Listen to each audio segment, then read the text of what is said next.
คือพวกคนเราได้ทั่วประเทศผสมผสานกับสายน้ำของน้ำลืมและแม่น้ำน้อยหลายสายเป็นสายเลือดใหญ่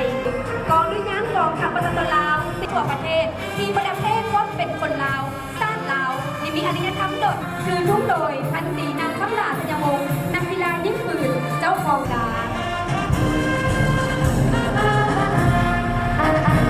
15ประเภทกีฬา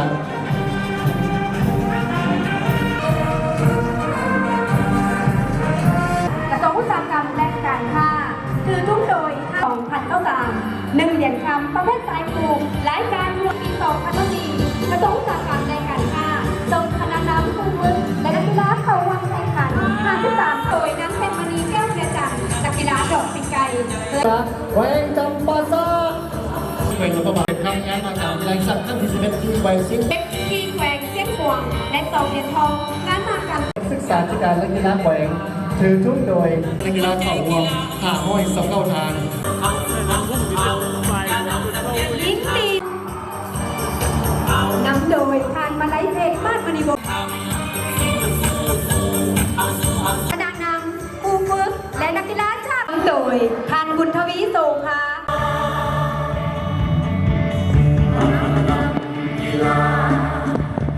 ไซใน1 เหรียญคำนั้นมากับกีฬาสัตว์ทั้ง41ที่แหวงซิกวาข้าง20ที่แขวงอุดมไซแขวงบริคำไซทรงคณะไซแขวงพงศลีทรงคณะนำผู้ฝึกเหรียญเงิน1 เหรียญทองงานมหกรรมกีฬาสัตว์ทั้ง18ที่แหวงหลวงพระบางยินดีต้อนรับคณะนำผู้ฝึกและนักกีฬาจากแขวงอัตตปือจันส่งคณะนำผู้เป็นนักกีฬาเข่าวง785 ทานยิง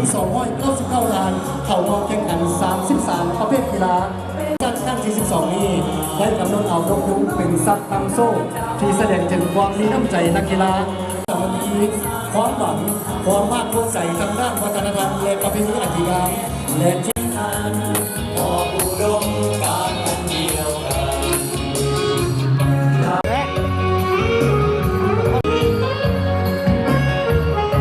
การใส่สารต้องห้ามในนักกีฬาห้องการต้านสารต้องห้ามถึงสั่งตั้งขึ้นภายใต้กฎต้านการใส่สารต้องห้ามในโฆษณาเป็นเรียกการต้านการใส่สารต้องห้ามในนักกีฬาในเกษาโมงอาผู้โดยเฉพาะผู้กระโดดเรียกเข้ามาในงานเนื่องจากยานสูบไฟฟ้าเป็นมีส่วนร่วมในการเป็นเจ้าภาพงานแข่งขันกีฬาในครั้งนี้และปราศจากควันยาสูบมีจำนวนคนทั้งหมด70 ทานจากทางภายในและต่างประเทศ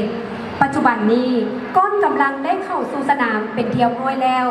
ขออนุญาตมอบหน้าที่ให้คณะจัดตั้งพิธีเบียดรอด